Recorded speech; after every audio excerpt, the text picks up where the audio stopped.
ನನ್ನ ಹೆಸರು ಮಂಜುನಾಥ್ ಅಂತ.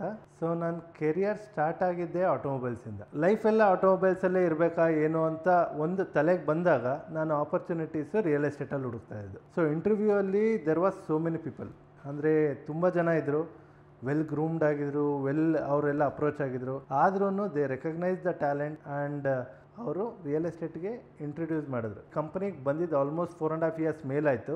ಎವ್ರಿ ಇಯರ್ ಟ್ಯಾಲೆಂಟ್ ಇತ್ತು ಅಂತ ಹೇಳಿದ್ರೆ ಈ ಕಂಪನಿಲಿ ಈಸಿಯಾಗಿ ಬೆಳಿಬೋದು.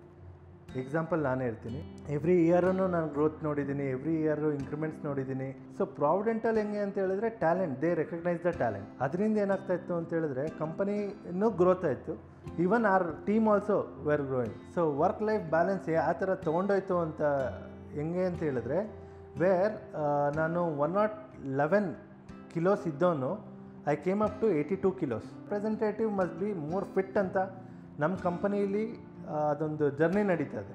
ಆ ಕಂಪ್ನಿ ಜರ್ನಿಯಲ್ಲಿ ಹೆಂಗಾಯಿತು ಅಂತ ಹೇಳಿದ್ರೆ, ನಾ ಫಿಟ್ನೆಸ್ಸೂ ಇರಬೇಕು, ಸೊ ದಟ್ ನಾ ಕೆರಿಯರ್ ಗ್ರೋತ್ ಆಗಿರ್ಬೋದು, ಪ್ರೆಸೆಂಟಿಂಗ್ ಕಸ್ಟಮರ್ಸ್ ಆಗಿರ್ಬೋದು, ಆ್ಯಸ್ ಎ ಸೇಲ್ಸ್ ಪರ್ಸನ್ ಈ ಥರ ರೆವಲ್ಯೂಷನ್ ಆಗಿ ನಾನೇ ಚೇಂಜಸ್ ಆಗಬೇಕು ಅಂತ ನನ್ನದೇ ಮನಸ್ಸಿಗೆ ಬಂದ್ಬಿಟ್ಟು ಡಿಸಿಪ್ಲಿನರಿ ಸ್ಟೆಪ್ಸ್ ಏನೇನಿತ್ತಲ್ಲ ಅದನ್ನೆಲ್ಲ ತೊಗೊಂಡು I have reduced around approximately 28-29 kilos from past 6-7 months. ಯಾಕೆಂದರೆ ಫೈನಾನ್ಷಿಯಲಿ ಆಗಿರ್ಬೋದು, ಪರ್ಸ್ನಲ್ ಆಗಿರ್ಬೋದು, everything was on a short.